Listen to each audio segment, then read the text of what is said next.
Cap పెట్టుకున్నాం.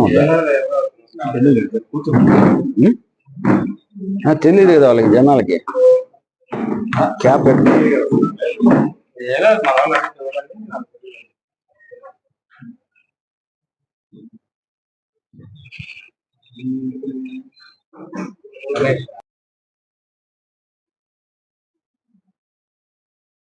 Good evening to you all. Nellore జిల్లా Kavali sub division పరిధిలోని Jaladanki police station limits Gattupalli Chintalapalem అనే గ్రామంలో జరిగిన మర్డర్కి సంబంధించి ప్రెస్ మీట్ పెట్టడం జరిగింది.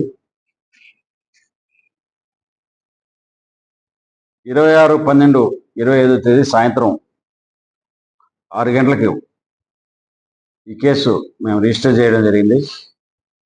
అదేవిధంగా 26వ తేదీ సేమ్ 11:40-12 మధ్యలో ఈ హత్య జరిగింది.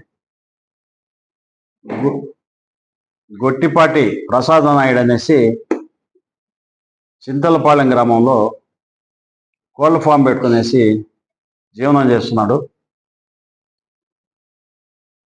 అతని వయసు 57 సంవత్సరాలు. అదే గ్రామంలో సంబంధించిన మామిడి తోటకు సంబంధించి కృష్ణా జిల్లాకు చెందిన నాగాయలంక గ్రామం సంబంధించిన వెంకట నరసింహారావు అనే అతనికి, ఏలూరు జిల్లాకు సంబంధించిన సదాశివరావుకు స్థానికంగా ఉండే మామిడి తోట విషయంలో చాలా కాలంగా గొడవలు జరుగుతున్నాయి. ఆ మామిడి తోట దాని డిస్ప్యూట్ చాలా కాలంగా ఉంది. దీన్ని సంబంధించి ఈ చనిపోయిన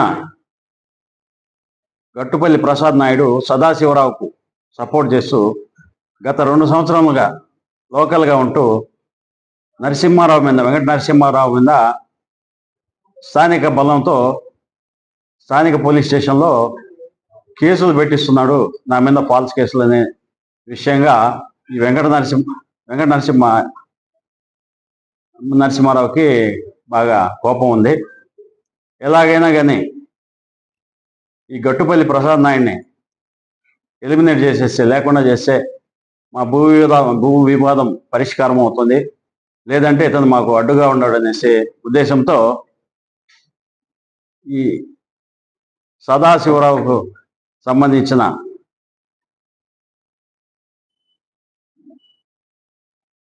ప్రసాద్ నాయుడిని ఎలిమినేట్ చేయాలనే ఉద్దేశంతో సుపారీ హత్యకు పురమాయించాడు తలసిల వెంకట నరసింహారావు. వయసు 53 సంవత్సరాలు, నాగాయలంక గ్రామం. ఇతను చంపిన వాళ్ళందరికీ కూడా 1 ఎకరా మామిడి తోట, 1 లక్ష రూపాయలు డబ్బులు ఇస్తామని చెప్పేసి కొక్కిలిగడ్డ వెంకట్రావు అనే అతన్ని అవనగడ్డ గ్రామం నుంచి కొక్కిలిగడ్డ వెంకట్రావుతో కూడా సంప్రదించాడు. ఆ కొక్కిలిగడ్డ వెంకట్రావు, తిరుమల శెట్టి డేనియల్, ప్రవీణ్ కుమార్, లంకె నరసింహరాజు, సైకం నరేంద్ర అనే ఈ 4గురిని కూడా సుపారీ హత్య కోసం నియమించినాడు. వీళ్ళందరూ కూడా రేపల్లె మండలం, బాపట్ల జిల్లా సంబంధించిన వాళ్ళు. 26వ తేదీ 11/2020 సంవత్సరంలో 20 సంవత్సరం మధ్యాహ్నం 11:40-12 మధ్యలో తిరుమల శెట్టి డేనియల్ అండ్ పీట ప్రవీణ్ కుమార్ అనేవాళ్ళు ఇద్దరు కూడా కలిసి కోళ్ల ఫామ్లోకి వెళ్ళేసి కోళ్ళు కావాలా, కోళ్ళు కొనుక్కోవాలనే ఉద్దేశంతో అతనికి మాట్లాడి, అతను కోళ్ళు సెలెక్ట్ చేసి తీసే టైంలో ఈ ప్రవీణ్ కుమార్ అనేతను అతన్ని వెనక నుంచి గట్టిగా పట్టుకున్నాడు.